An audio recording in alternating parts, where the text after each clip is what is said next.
Napagtanto ni Bathala na lumikha ng liwanag na sasambulan na sanlubban upang magkaroon ng saysay ang paglikha.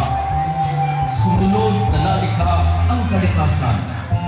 Kalikasan na magbibigay at magsisilbing buhay sa bawat nilalang, lalo na sa mga tao na kasamang nalikha upang pagyamanin at pangalagaan ito.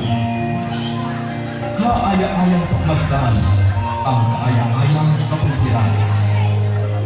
Agos ng tubig na nagmumula sa bukal na nakusa.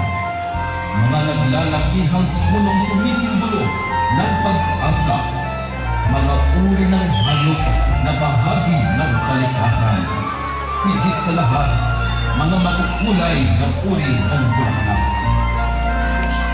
Sa paglipas ng panahon, biyaya ng kalikasan na kinapal ng dakilang Bathala. Ito'y pugad ng kanyang pagtatani sa sanglilikha. Ito'y unti-unting binawasak at unti-unti ding sinisira. Ito'y dahilan sa kawalan ng puso at kalinga. Hihintayin pa ba natin ang kalalabasan ng ating pagkakamali? Tayo'y kumilos na. Huwag na natin ipagpabukas. Paggalingan paglawa na ang muling Sila tayo sa province of CS Superintendent para Dolores P.S. Nalakto. Kalikasan. Kilos na, kaibigan. Huwag nang ipagpabukas. Ngayon na, ang kanyang kasasakitan ay kasasakitan ng lahat.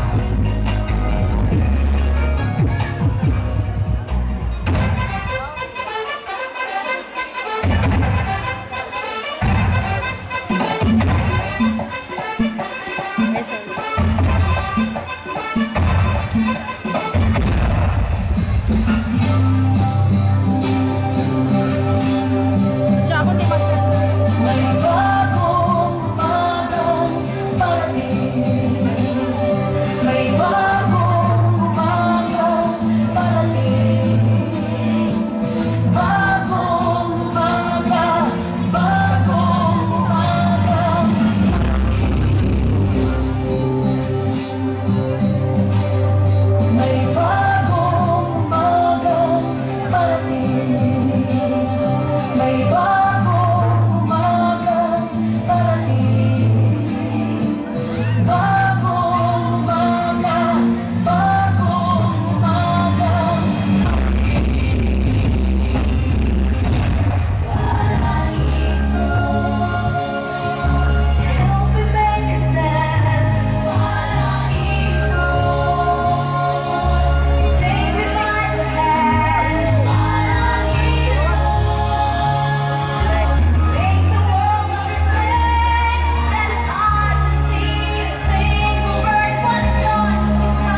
very much.